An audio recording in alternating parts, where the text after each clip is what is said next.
Good morning. Hello friends, this is Priyanka. Welcome back to my channel বৃষ্টি blog. আজকে বন্ধুরা আমি সকাল সকাল ব্লগটা শুরু করছি আর এখন বাজে হচ্ছে টাইমিং তোমরা দেখতেই পেলে এখন সকাল 6টা। তো এখন আমি খুব সকালবেলায় ওঠার চেষ্টা করি কারণ বুঝতেই পারছো যেহেতু ঘরের সমস্ত কাজ আমাকে একলাই করতে হয় আর ওই বিছানা তোলা থেকে আর রাত্রিবেলা বিছানা করা পর্যন্ত। তো সেই জন্যেই ওই আর কি একটু সকাল সকাল ওঠার চেষ্টা করি। আর কি বলো তো ও অনেক ভোরেই বার হয়, কাঁঠায় যায় ওই 4টে 4:30, কোনো দিন 5টা এরকমও হয়। তখন আমি উঠে যাই, দরজা বন্ধ করে আবার আমি শুয়ে পড়ি। আমার আর ভালো লাগে না যে ওই ভোরবেলা, তখন তো শান্তির ঘুম না ভোরবেলা, কিন্তু সেই শান্তির ঘুমটাই আর হয়ে ওঠে না জানো তো। যার জন্য আবার আমাকে মানে কি হয় একলা আমার আবার ঘুমটা একটু গন্ডগোল হয়ে যায়। তো এসে ফের একটু শুই, ভাবি যে উঠবো আবার শোবো। তো এই আধ খামচে ঘুম হয়, তারপরে আধা 1 ঘন্টা পরে আবার কিন্তু উঠে যাই।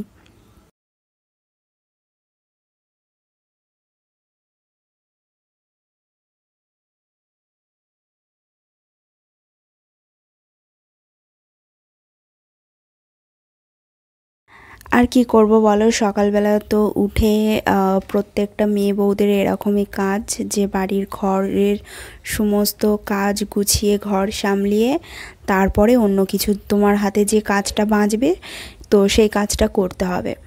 তো এই হচ্ছে ব্যাপার, মানে সকাল সকাল উঠলে সমস্ত গুছিয়ে কাজটা করে নিলে তারপরে হাতে অনেকটা সময় বাঁচে।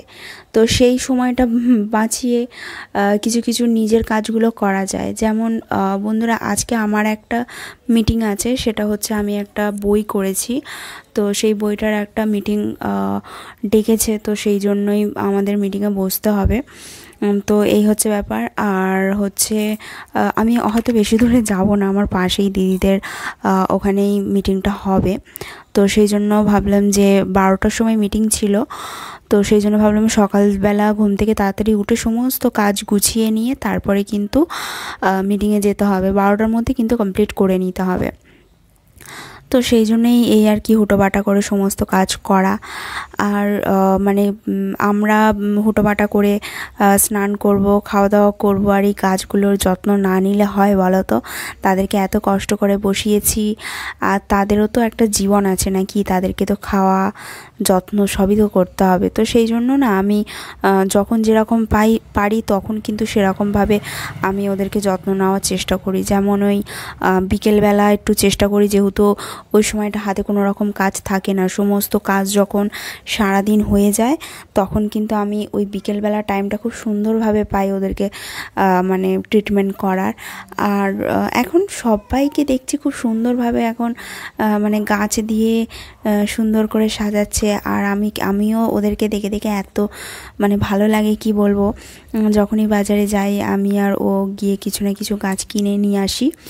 তো এই হচ্ছে ব্যাপার। আর তোমরা না অবশ্যই কিন্তু কমেন্টে আমাকে জানিও যে মানে আমার এই যে গাছটাকে পরিষ্কার করছি, তোমরা দেখতেই পাচ্ছ এই গাছটা না যখন একটু একে বেশি যত্ন নেওয়া হচ্ছে, মানে যেটা রাখলাম তার পাশেরটা, ওটা যত্ন নেওয়ার কারণ হচ্ছে গাছটা যখন আমি বাজারে কিনতে যাই খুবই ওটা আমার ভালো লেগেছিল, কারণ গোছা হয়েছিল। তো ভেবেছিলাম আমি ওটা ডাইনিংয়ে সাজিয়ে রাখবো। তারপরে আমি তোমাদেরকে বেশ কয়েকটা ব্লগও দিয়েছি যে আমি ওটা ডাইনিংয়ে সাজিয়ে রেখেছিলাম।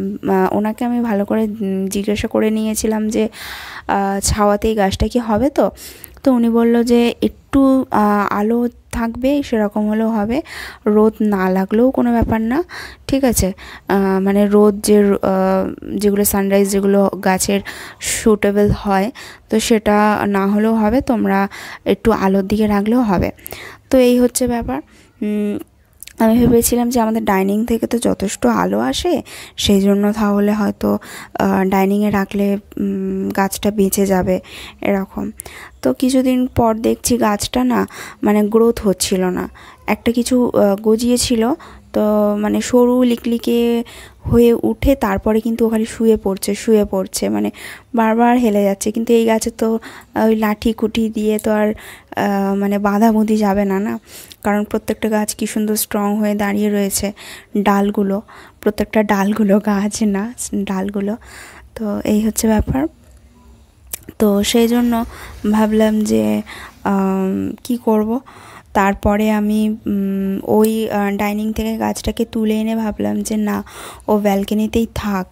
দুবার রেখেছি, আবার ডাইনিংয়ে নিয়ে গেছি, কিন্তু গাছটাকে আর দেখার মতো ছিল না। সেই জন্য আবার ভাবলাম যে না, ওকে বাঁচাতে গেলে, এত কষ্ট করে যখন কিনে নিয়ে এসেছি, তাহলে ওকে বাঁচাতে গেলে আমাকে এই ব্যালকনিতেই রাখতে হবে। আর এখন না অনেক ফাঙ্গাস ধরছে ওই গাছটাতে, বেশ একটু পোকা পোকা লাগছে। আরে ভাবছি যে সার্ফ জল করে ভালো করে গাছটাতে স্প্রে করব, যাতে মানে গাছে ফাঙ্গাস না ধরে। কারণ অনেক আমি ইউটিউব সার্চ করে দেখলাম যে এরকম ধরনের ট্রিটমেন্ট করছে। তো ভাবলাম যে ঠিক আছে, তাহলে এরকমই করি, তারপরে কেমন রেজাল্ট আসে অবশ্যই কিন্তু তোমাদেরকে জানাবো। আর এই দেখো গাছটা কি সুন্দর হয়েছে।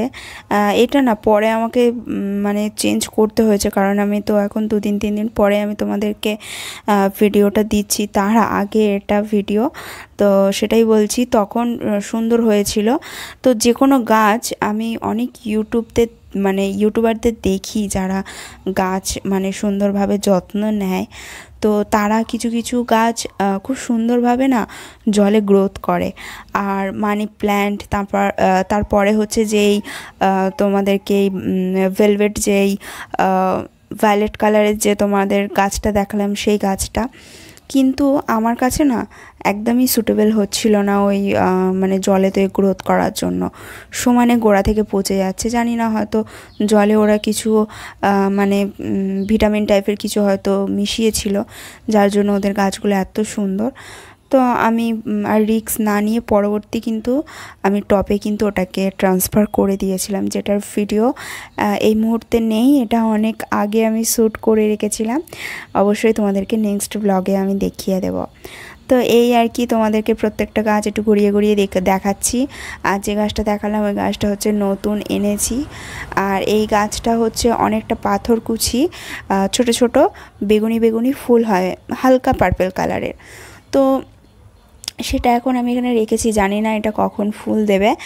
তো এই হচ্ছে ব্যাপার। তো তোমাদের দাদাভাই বলছে ওকে এক কাজ করো, ওকে আমাদের উঠানে নিয়ে গিয়ে ভালো করে বসিয়ে দাও, ও মানে বড় করে ঝাঁকড়া হোক আর ওখানে ফুল হোক, তুমি এই টপে অন্য কিছু গাছ বসিয়ে দাও।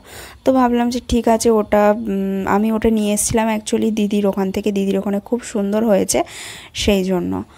আর এই গাছটা তোমরা দেখতেই পাচ্ছ যে একটা মাত্র সবে পাতা ছেড়েছে আর একটা লতিয়া আছে, মানে ছাড়বো এরকম ভাব।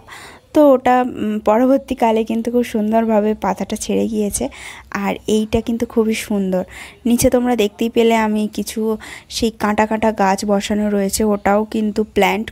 তো ওটা ওখানে আমি মানে বাড়ি থেকে নিয়ে এসেছিলাম, আমার বাড়ি থেকে। তো নিয়ে এসে একটা বসিয়েছিলাম, আর একটা মাথার ডগ ছেটে আর একটা বসিয়েছি, প্রচুর গ্যাস ছেড়েছে, তাই আমি তোমাদেরকে উপর থেকে দেখাচ্ছিলাম। কোনো একদিন নিচে গিয়ে তোমাদেরকে ভালো করে ভিডিওটা দেখিয়ে দেবো। আর দেখতেই পেলে এই গাছটা না মানে বাড়ি থেকে এনেছিলাম, তো এনে দেখতে পাচ্ছি যে মারা যাচ্ছে গাছটা। তো যাই হোক, গাছটাকে পরবর্তীকালে আর বাঁচাতে পারিনি, পরবর্তীকালে ওটা সুন্দরভাবে নতুন গ্যাস ছেড়েছে। আর এই দেখো আমার এরকমই হয় জানো তো, মানে আমি অনেক চেষ্টা করি সুন্দরভাবে আমি ভয়েস দেওয়ার, কিন্তু হয় না।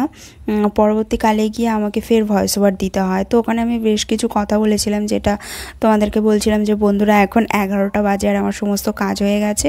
ইলেকট্রিকের বিল এসেছে, তো দুটো বিল এসেছে, একটা হচ্ছে দোকানের আর একটা হচ্ছে আমাদের ঘরের।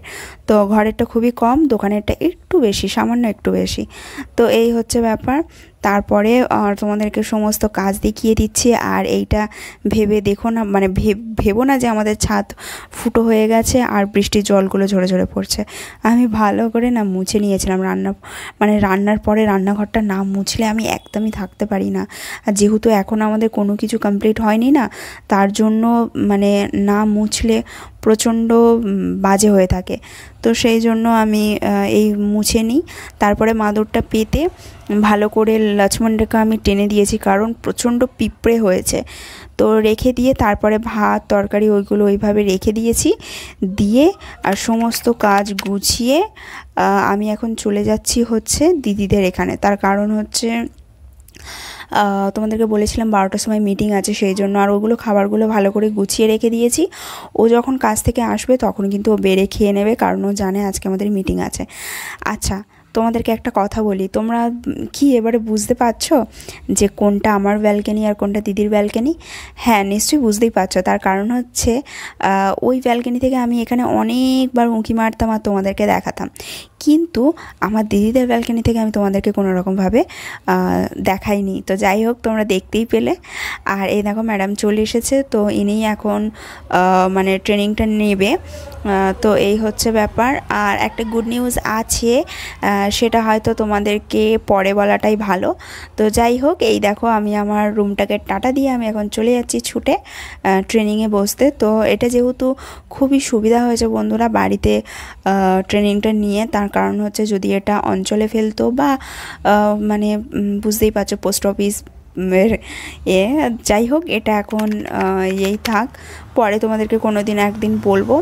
তো সেই হচ্ছে জন্য ব্যাপার, বাড়িতে করে খুব সুবিধাই হলো, যার জন্য আমাদের ক্লাসটা নিতে সুবিধা হচ্ছে। তো ম্যাডামের সঙ্গে স্যারও এসে গিয়েছিলেন, আর ওনারা কিছু ওনাদের বক্তব্য দিচ্ছিলেন যেগুলো খুবই ইম্পর্টেন্ট। তো সেই সবগুলোই আমরা শুনছিলাম, আর বেশ কিছুজন আমরা ছিলাম, অনেকজনই আমরা ছিলাম। তো সেই কাজগুলোকে আমরা ঠিকঠাকভাবে কাজ করে নেওয়ার চেষ্টা করছিলাম। তারপরে কিন্তু একদমই আমি আর বসার সুযোগ পাইনি বন্ধুরা, সত্যি কথা। মানে বাড়ি ফিরে এসে আমি তোমাদেরকে দেখাবো যে কতটা আমার কাজ পড়েছিল। কতটা বলতে, তোমাদের দাদাভাই দুপুরবেলা ভাত খাওয়ার পরে দুটো থালা বাসন পড়েছিল, তারপরে এক গাদা জামা কাপড় ছাদ থেকে পেরে এনে খাটে রেখে দিয়েছিলাম। আমি জাস্ট দিদিদের ওখানে মিটিংটা হলো, তারপরে এসে আমি আবার ড্রেসটা চেঞ্জ করে সোজা চলে যাচ্ছি হচ্ছে প্রার্থনা সভায়। তার কারণ হচ্ছে গৃহপ্রবেশ ছিল, তো সেই জন্যই গৃহপ্রবেশ আর ধন্যবাদের প্রার্থনা ছিল, তো সেই জন্যই গিয়েছিলাম। তো আমাকে বলছিল তাড়াতাড়ি নিয়ে যে ড্রেসটা পরে যাচ্ছে ওটা পরেই চ। আমি বললাম যে না, সারা দিন আমি ওটা পরেছিলাম, তারপর ঘেমে মানে স্নান করে বসেছি, তার উপরে এই ড্রেস, গরমের সময় বুঝতেই তো পারছো। একটু দাঁড়াও, আমি ড্রেসটা চেঞ্জ করে নিই। তো আর কিছু করলাম না, জাস্ট ড্রেসটা চেঞ্জ করলাম আর প্রার্থনায় চলে এলাম। আর প্রার্থনায় আসবো বলে কথা, একটু ভালোভাবে পরিষ্কার পরিচ্ছন্নভাবে না এলে হয়। তো যাই হোক, এলাম। এসে এখানে অনেকটা প্রার্থনা প্রায় শেষের দিকে, আর এখন চলে যাব হচ্ছে বাড়ি। চলেও এসেছি বাড়িতে, এখন বাজে হচ্ছে 7টা, দেখতেই পেলে।